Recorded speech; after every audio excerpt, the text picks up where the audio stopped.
What's up, everybody? Basic Guardian back again, and I am so excited to be back in the world of Vana'diel. We're about to have another beard-tastic voyage.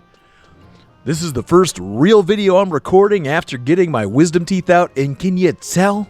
The energy is up, and I'm super stoked to get started.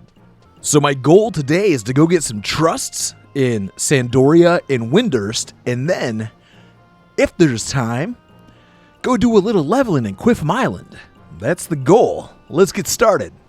Let's bop on over to Sandy and hear those beautiful bagpipes. Ah, there they are. The lovely sound of some bagpipes honking. Man, it feels good to be back on the game and actually recording stuff. If you're listening this way in the future, you're not going to know that I took a week-long break to get my wisdom teeth out and recover and all of that. But I did try to pump out a few videos while I was gone, stuff that I had recorded and done some voiceover for, but hadn't actually put out yet. You always got to have something in the works, you know what I mean? My mind has turned to mush. I started running up here to Northern Sandy. I actually need to be in Southern Sandy, because that is where the dude is. He's standing by the fountain. I don't know what the heck I was thinking. And he waddled away, waddle, waddle, waddle.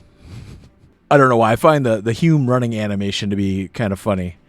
Like, it looks more natural than the Elvins, you know? It actually looks like a decent run cycle, whereas the Elvins, for how long their legs are, it's like they're taking baby steps. I know it's because they want everyone to have a universal move speed, but it just seems so weird. I, Gondabad, an esteemed member of the Story Juno Institute of Medical Sciences? What the hell did that say? Magical Studies. The leading council has bid me to come to the fair land of Sandoria with the most sacred mission. You know all about the all-important trust initiative already, right? Rumors truly do spread like wildfire on a dry summer day. Whether my compatriots in Bastock or Windurst informed you of a little consequence, what matters most is that you are here and wish to engage in the trials we Sandorians can offer. I would love to, Gondabad. How fortuitous! I swear by every gray hair on this head that you will not regret it. Your first task is to head to the city gates in northern Sandoria. There you will find someone engaged in running a ballista, a type of mock skirmish. Some call him by the moniker of the Grand Hero of Sandoria. As you have already surmised, experimental magic has an unknown effects on the world, so he is very careful to ensure the safety of everyone involved. In fact, he is so dedicated to this goal that he himself stepped up as the nation's first participant of the program. Well, that's wonderful, Gondabad. I will definitely go see Exenmill, alright? Yeah, you talked me into it. I really wish I would have grabbed this home point crystal while I was here the first time, but it's fine. At least we were able to get here in the first place, so that's a plus. I know the most direct route is running over the lawn, but like a true weirdo, I almost always stay on the sidewalk. I mean, the last thing I want is the Sandorian Temple Knight cops to come out. Hey, stay off the grass!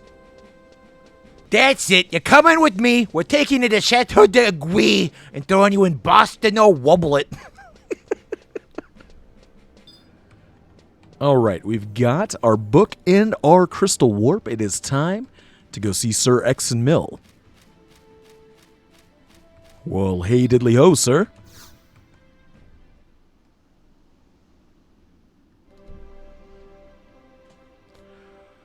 I am Exenmill M. Arachat, overseer of the all conflict-related matters. I see you wish to try your hand at trust in bygone times.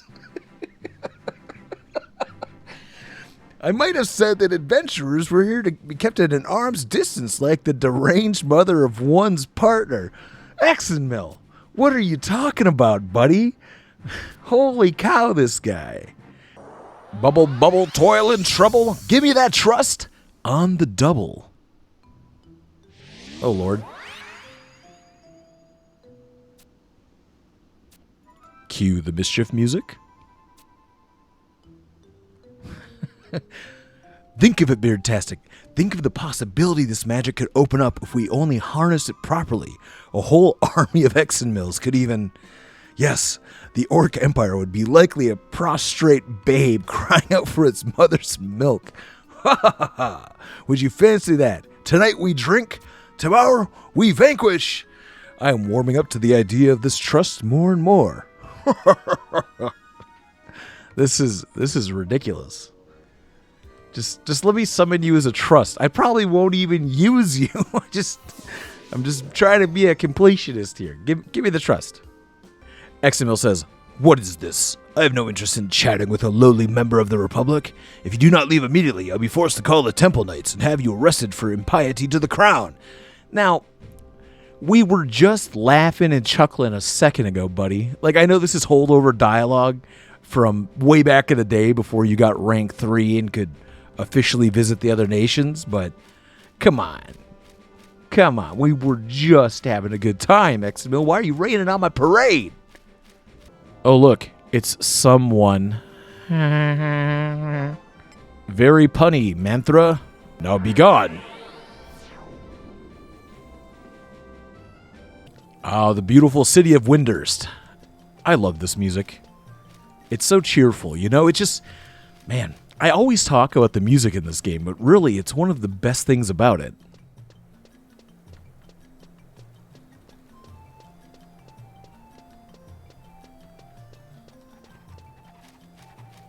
Like, literally, if I had been gone from the game for a couple years and someone played this, you know, like Selbina music for me or something, I would probably get an inkling to come back and play it again. All right, Witata. I would like to do the trust thingy. I'm the lovely Witata, dispatched straight from the Juno Institutaru of Magical Studies. Let me will you in on the details. You already know about Trustaru? You mean one of my colleagues in another nation told you? I doubt their explanations were as thorough as mine would have been, but no matter. Will you be participating here in Windurst? Why not? Excellent Taru. I knew I could turn that frown upside down. See this pristine, Wistine piece of paper? Take it with you and head to Heaven's Tower. Not only am I irresistible, but I'm also good with directions. Just head north from here to Windurst Walls. Look for the big tree and follow the path there. You're looking for a foul-mouthed Taru named Kupipi.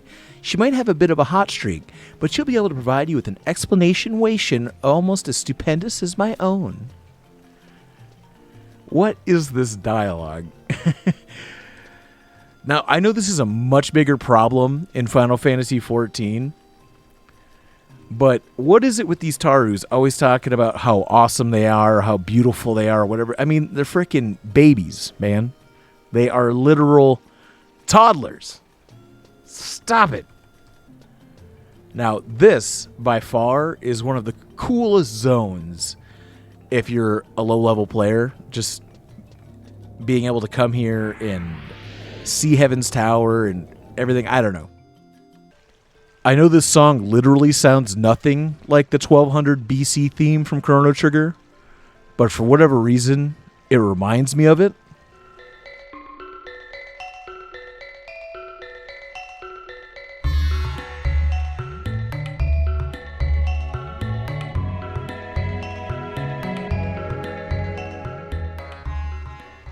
And Chrono Trigger gives me some good vibes, man. That is probably my favorite RPG of all time because it's so replayable, it's so memorable. The art style's fantastic, and for anybody who hasn't played it, you're really missing out, man. Kupipi, how I've missed you. I've been stuck with this crazy Mithra, and she's no good. Could you imagine anything more glorious for a Secretary of Heaven's Tower to do? Yes, this trust magic is absolutely wonderful. Kupipi is truly the best in the land. Who? Are you an adventurer, winturer?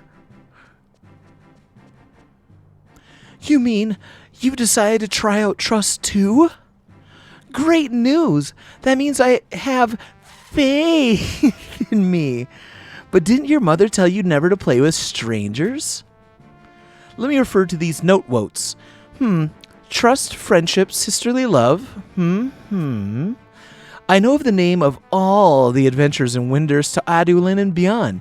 No wonder you have faith in me.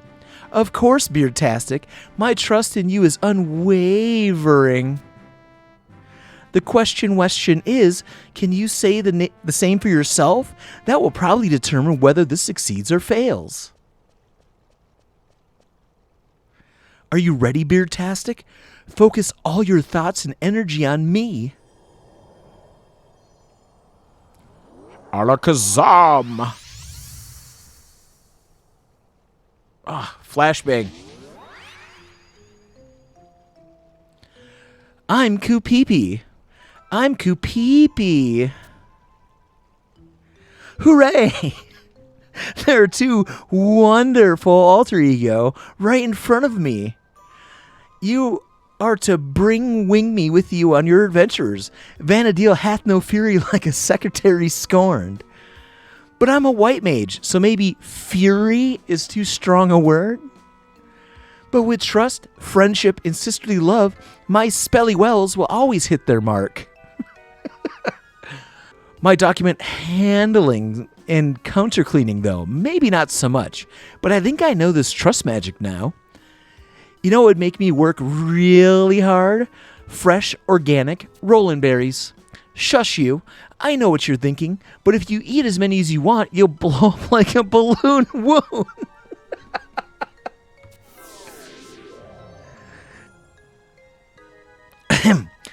She might not be perfect, but this little Qufim will be glad to travel with you. Please, take this scroll with you in celebration of your accomplishments. Maybe you've heard of her famed cat burglar, non amigo. Not that it'll help. Maybe if you were her lackey wacky, things might be different. But if you still want to try, she's probably over in Winter's Woods. Well, thank you, Qufim. Let's set that up immediately. Magic. Trust magic. Qufim, you are going to the top of the list. Oh no, guys. It just now occurred to me at some point I'm going to have to actually do some Rhapsodies of Vanadil to get more Trust Party members. Oh no! I was thinking I would just keep this to like maybe a classic era playthrough, something like that, but yeah, I guess we're going to have to take it all the way. We're going to have to hit however high level you need to have all 6 party members. I don't even remember, if I'm being completely honest. Now, I don't remember. Could you even come in here before getting rank 3 before? I think you couldn't, right? I know for a fact you can't go up to the top. Which I find amusing, because this is one of those layovers where you look at stuff like this and you're like, how hard would this really be to get over? Especially after they added this fun little emote here. Like, come on.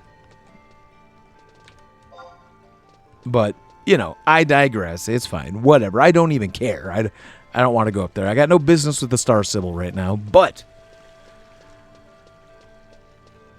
that was always one of the most infuriating things about this game. Especially in places like Ottawa Chasm, because there's that one little cliff edge that's literally 10 inches off the ground. But if you fall off it, you can't just immediately step back up onto it. It's like, bruh, I could sit on that. You know what I mean? It's so low, but the game just wasn't having it. Or things like this. Like, I know this, even though you could literally use it as a stool or whatever, it's too tall to get on top of. And if you do the whole jump thing, if you were to jump, you can't get up on there. I don't know why. That is one of the things that always bugged me. Well, and back in the day, obviously, the jumping feature wasn't even actually a thing. Whoa. Those birds scared me. I didn't realize there were so many wildlife sounds just out and about. Holy man? What are you doing back there, buddy?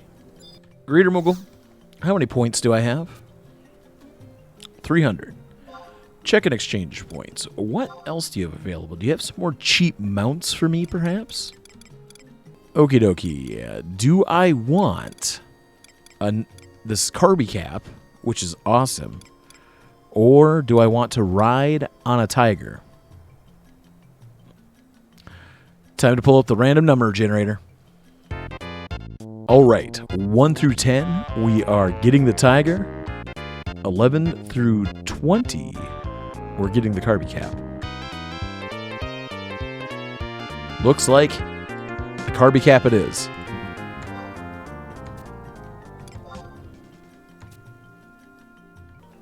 Beautiful. Absolutely fan-frickin-tastic. All right, we are level 22. We are Warrior Thief. We are heading to Qufim Island.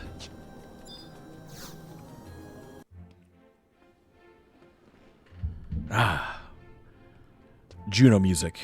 Here I am commenting on the music again, but I just can't get over how much of an emotional connection I have to it. It just reminds me of, being a lad and playing this game, all the way back in like 2004. And I mentioned it before, but this music was just literally always on in the background. Back in those days, people had the Rollin' Mart, as it was called, the Rollin' Berry Downs bazaar market. So people wouldn't bazaar as much in town, which is what everybody does now, especially here on Asura. Like, come on, look at this nonsense. But what would happen here in Port Juno is the H&M shells. I can't remember which one specifically, but a lot of them would go AFK here for the night.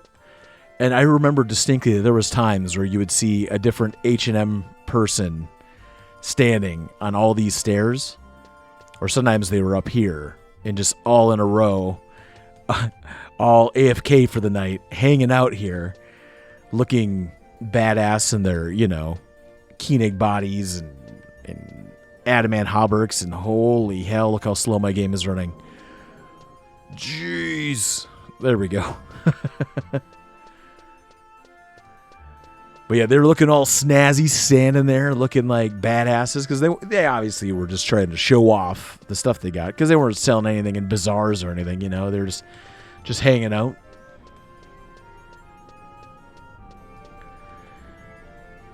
All right, y'all. Finally, at long last, we resume the leveling process for realsies. Off to Qufim Island we go.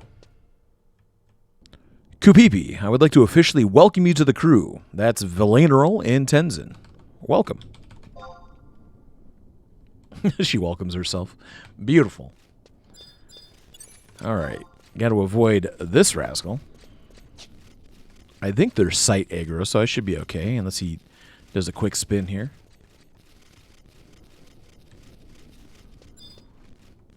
I think these bats are non-aggressive.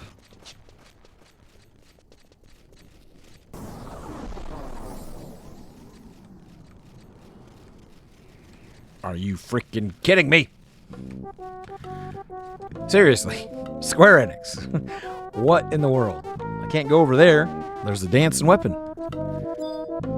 Shoo. Shoo. Not Aquavale. Get out of here. This is what I was talking about earlier, though. Like, come on. What is this? No, don't. Bruh. Yes. Yes. Go now. Go now. All right. We managed to luckily sneak our way through that shenanigans. I remember my first time coming through here. I was literally terrified when I saw those dancing weapons. I was like, what is that? Because, up to that point, I had never seen an enemy like that. So it was quite concerning at the time. All right, I want to fight these squirmy wormies, but I don't like how close they are to each other. It seems like it's going to be a problem. But yes, my very first Qufim party was right here. Well, not right here, but up like 5 feet.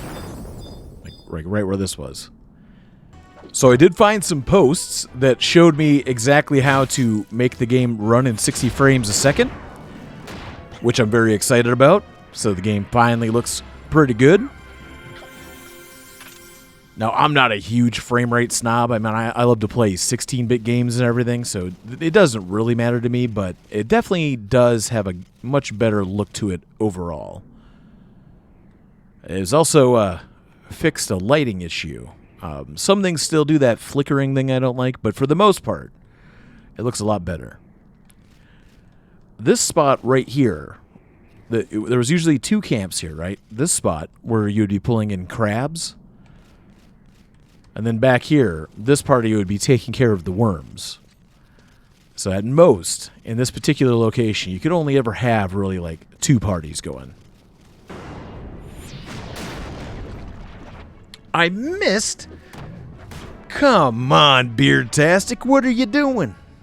Oh Lord, the whites are out. The whites are out, look out. Take it to the face clipper.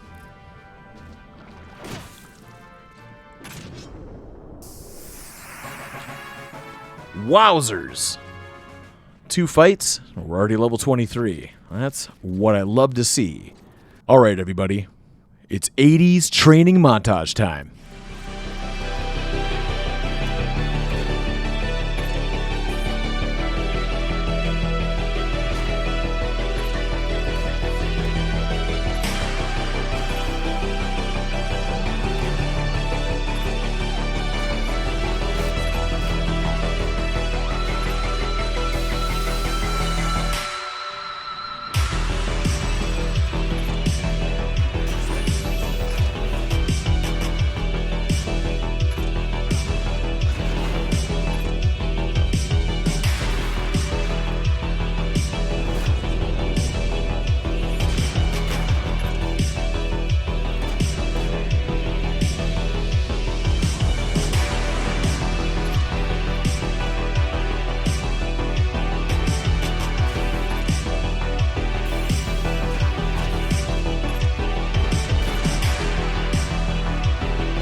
So here we are out on Qufim's frozen pond in the middle of Qufim.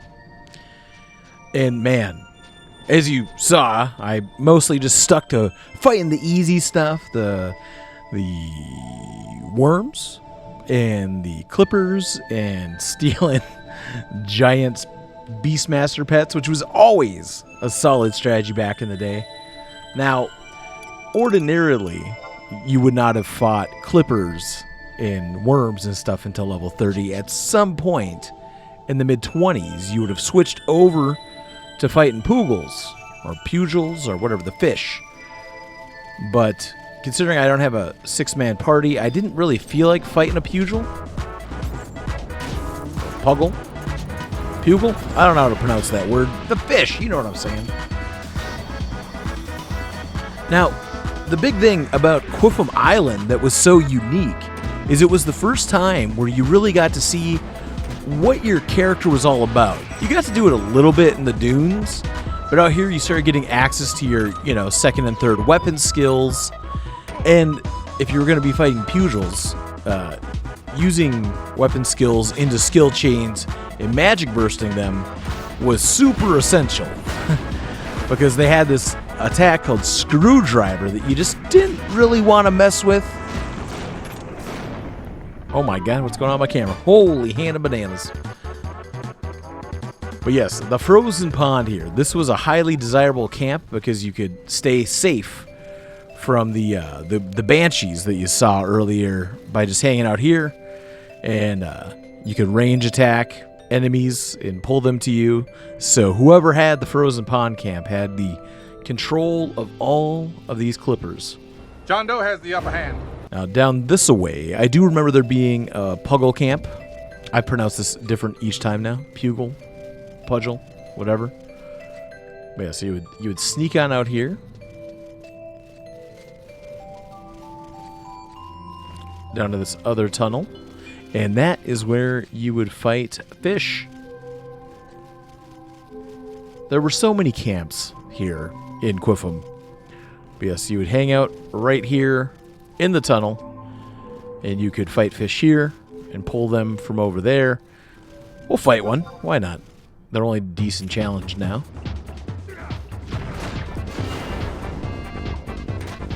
Be a screwdriver. That was a nightmare to deal with, because it could take off a huge chunk of your HP if you weren't careful.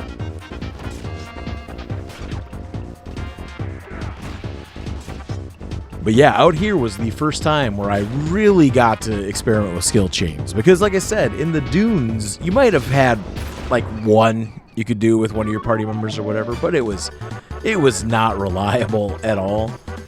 This is also the first time where like chain 5s were becoming super reliable to happen. You would get all the way up to your chain 4 or 5, and then everybody would rest up. But it's also when people started considering things like juices and stuff to keep the party going. So that was a really cool thing about getting out here, is you really started feeling like you were understanding the game. Now here on the oh, look at this, Qufim. We got an NM fish. I don't even know what he drops, but I don't care. I don't want to die.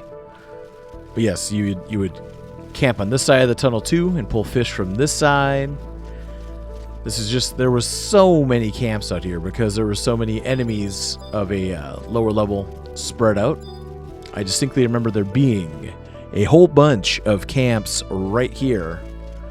Like you might have 2 parties here. You'd have one hanging out on this side and one hanging out on this side. The only problem with camping over here was similar to the same problem we had back by the entrance, is whites show up over here. So once in a while, things would be going fantastic. You'd be having a great party, and then you got, a skeleton on you. And then you got a banshee on you, and you're just like, oh, Lord. Now, something I've always noticed, and I don't know if they've ever explained it, but why do the dancing weapons spawn near these ley line things? I've always wondered that, and I've never known. But wherever you find these, I think everybody thinks they look a lot like spines, which I, guess they do, but they're obviously made of the same cermet or whatever this material is that Ruan Gardens and the connector here of Delkvitz Tower are connected to. So Yeah, but you find them all over the map. I don't know. I really don't know if Bungie Jeepers, if Square Enix ever really talked about what this is all about. I mean, like the material and why dancing weapons hang out on top of it. I don't think they ever mention it. All right, so we have this registered now. It's time to head back to Juneau. I could do it the right way, but this is the better way. What's this? Another cutscene. Oh my lord. Oi. Beardtastic, eh? My name's Joaquin, and the fact you remember your own means your wits are intact, I'd say. What you witnessed just now was no trick of the mind, but as real as the thing is the folks in this bustling port. You saw what you did because you got the potential. Hey, that you do. But whenever this potential will serve you good or ill is not something I can say. Remember what I just told you, though. And if you ever start wanting answers, come and seek me out. Beardtastic's food effect wears off. I think he's supposed to have like a pirate type of accent, but I just gave him a straight up New York accent for no particular reason. Ah, yes. The disaster that is modern day Port Juneau. Ooh, do I have goodies in the box? Joaquin. Well, if it isn't Beardtastic, I knew you'd come seeking answers sooner or later. So you've been wanting to know about the strange flash of light you saw. I'm not one for beating around the bush, so I'll say it straight. What you witnessed was a phenomenon called noise, the irregular brushing of one dimension against another. Ordinary folks don't see such things, mind ya, so I suppose that'll make you extraordinary. My theory is that you've got a natural attunement to phasic alignment of our dimensions. That'll be potential I spoke of when I saw you sprawled out on the ground. You look a bit out of sorts, and I don't blame you. The truth can be a bit of draught to swallow, you know. I'd love nothing more than to say this is just some hearth tale. I would. We'd all be happier that way, to be sure. But what's an adventure if he turns his back to reality? Now, this isn't to say I take you for the faithless type, but I've got a feeling the simple words won't do. Something a man's just got to see with his own two eyes. So I want you to have this. It's a traverser stone. If you truly got potential I marked you for, that stone will guide you all the way. Take it with you and pay a visit to one of the cavernous maws. You know, one of the ghastly things, eh? Mind you, the ones that frozen like stiffs won't serve. Lothian Plateau, Konstad Highlands, Taharongi Canyon, Jugna Forest, Velcom Dunes, Bubarimo Peninsula, Zarkabad, North Gustavsburg, South Gustavsburg. There be maws in these areas that have been freed from their inanimate state. That'll be a reason for this, though your coin's as good as mine. Now, if you know what the answer awaits, the rest is in your hands. But I leave you for a word of warning. Seek the truth with the frivolous intent and it'll cost you your life. That's no idle threat, but simply the way it is. Never be forgotten, my words. Like I said, I'm sure he's supposed to have some sort of pirate accent, but I like him being a New Yorker. I will take a per statue, sure. Awesome. Beardtastic has his first furnishing. Fantastic. Alright, Sapladropoin, let's sell some crystals. The old way of making income for lower level folks. Selling things like those copper ores I just sold and crystals and all this stuff that you were able to farm up that higher level characters stop caring about after a while. Look at all of this malignance armor here. That's one of my biggest problems with Final Fantasy right now. I know this armor's really good, right? But it goes back to that old saying of if everybody's special, nobody is. When you see frickin' 15 people in a row wearing the same, couple sets of armor, it's just like, yeah, who cares? I know this is the new stuff from Odyssey, but I don't play Odyssey because I don't care. That's my biggest problem with Final Fantasy is I just don't care enough. I don't care about the modern content. And I know it's pretty good. I've heard that it's actually really great, but I can't be bothered to do it. And by all means, if the modern day endgame is your thing, if you like doing Odyssey and fighting Lilith and getting Malignus armor or whatever, do not let me think that I'm talking down about it, because I'm really not. If that's your thing, awesome. Enjoy it, love it. I'm glad that you're still playing Final Fantasy and having a great time with the modern content. Me personally, I would rather play on basic and go mess around. I had heard somebody say that this game just isn't for casuals and whatever, and I firmly disagree. I'm a filthy casual. I just play when I have time, you know, to do stuff on here, and I don't take it too serious. Look at that. We've got our first piece of furniture placed.